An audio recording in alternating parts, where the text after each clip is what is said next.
நம பார்வதி பதயே ஹர ஹர மகாதேவா. தென்னாருடைய சிவனே போற்றி, எந்நாட்டவர்க்கும் இறைவா போற்றி. எந்நாட்டவர்க்கும் இறைவனாகிய சிவபெருமான் தென்னாருடைய சிவஸ்தலங்களில் ஒன்றான மூர்த்தி தலம் தீர்த்தம் ஆகிய இம்மூன்றாலும் சிறப்பு பெற்ற கம்சபுரம் என்று சொல்லக்கூடிய கஞ்சனூர் திவ்ய கஷேத்திரத்தில் கற்பகாம்பாள் சமேத அக்னீஸ்வர சுவாமியாக எழுந்தருளி பக்தர்களுக்கு அருள்பாலித்து வருகிறார்கள். இந்த ஸ்தலம் பார்த்திங்கன்னா நவகிரக ஸ்தலத்தை சுக்கரஸ்தலமாக போற்றப்படுகிறது. ஜாதகத்தில் சுக்கர பகவான் சுபகாரகன், திருமணத்துக்குரியவன், திருமண வாழ்க்கைக்கு உரியவன், பொன் பொருள் ஆடை ஆபரணம் அணிகலன் சுகபோகங்களுக்கெல்லாம் அதிபதி சுக்கர பகவான் தான். முன்னொரு காலத்தில் அமிர்தம் கிடைக்கும் பொழுது, திருப்பார்கடலில் அமிர்தம் கிடைக்கும் பொழுது ஒரு பக்கம் அசுரர்களும் ஒரு பக்கம் தேவர்களும் சேர்ந்து அந்த அமிர்தத்தை கிடைக்கிறாங்க. அப்படி கிடைக்கும் போது அந்த கிடைக்கக்கூடிய அமிர்தத்தை அசுரர்களுக்கு அளிக்காமல் தேவர்களே எடுத்துட்டு போனதுனால அசுரர்களுக்கு கோபமாகி அசுர ஆச்சாரியாரான சுக்கர பகவானிடம் போய் முறையிடுறாங்க. அந்த சுக்கர பகவான் தேவர்களுக்கெல்லாம் ஒரு சாபம் கொடுக்குறார். இந்த அமிர்தத்தினால உங்களுக்கு எந்த விதமான பயனுமே இல்லாமல் போகிறது அப்படின்னு.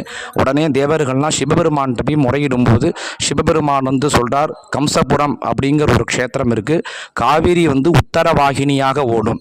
காசியில் எப்படி கங்கை உத்தரவாகினியாக ஓடுறதோ அதே போல் இங்கு காவேரி கிட்டத்தட்ட ஒரு 1/2 கிலோமீட்டருக்கு இந்த திருக்கோவிலை நோக்கி உத்தரவாகினியாக ஓடி வருது.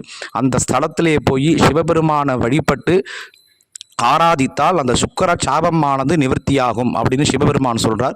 அதே போல் பலாசவனம் என்று சொல்லக்கூடிய கம்சபுரத்தை அடைந்து தேவர்கள் எல்லாம் அந்த சுக்கர சாபம் நீங்குவதற்காக பிரம்ம தீர்த்தமாகிய காவிரியில் ஸ்நானம் செய்து சிவபெருமானிடம் யாகங்கள் ஹோமங்கள்லாம் செய்து சிவபெருமான் கற்பகாம்பாள் சமேத அக்னீஸ்வர சுவாமியை சந்தோஷப்படுத்த உடனே அந்த சுக்கர சாபம் சுக்கர தோஷமானது நிவர்த்தியாகிறது உடனே.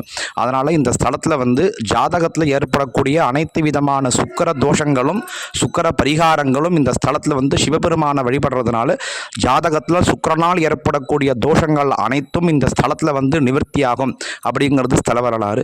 மேலும் தேவார பாடல் பெற்ற ஸ்தலத்தில் 36வது திருத்தலமாக இந்த தலம் நிகழ்கிறது. திருநாவுக்கரச நாயனாரால் பாடல் பெற்ற ஸ்தலம். மேலும் சேர்க்கிழார் கருக்கோடி நீர்ப்பாறுகள் சேரும் கஞ்சனூர் கைத்தோழச் சென்றார் என்று மிகவும் பெருமையாக சொல்கிறார். இந்த ஸ்தலத்தில் பரிகாரம் பண்ணி பூஜை பண்ணி யாகங்கள்லாம் பண்ணி சிவபெருமான வழிபாடு பண்ணோமானால் மறுபிறவி கிடையாது, கருக்கோடி நீர்ப்பாறுகள் சேரும் கஞ்சனூர் அப்படின்னு ரொம்ப திவ்யமாக இந்த க்ஷேத்திரத்தில் சொல்கிறாருங்க. மேலும் இந்த ஸ்தலத்தில் அனைத்து விதமான பூஜைகளும் சிறப்பான முறையிலே நடைபெற்று வருகிறது. மாசி மாதம் மக நட்சத்திரத்தன்று கொடியேறி 10 நாள்கள் திருவிழா, சிவராத்திரி, கார்த்திகை ஞாயிறு போன்ற அனைத்து விதமான வைபவங்களும் இந்த ஸ்தலத்தில் சிறப்பான முறையிலே நடைபெற்று வருகிறது. ஜாதகத்தில் சுக்கிரனால் ஏற்படக்கூடிய தோஷங்கள் அனைத்தையும் இந்த ஸ்தலத்தில் சிவபெருமானை ஆராதிக்கிறதுனால, சுக்கிரமூர்த்தியை ஆராதிக்கிறதுனால நீங்கும் என்பது ஐதீகம். ரொம்ப சந்தோஷம்.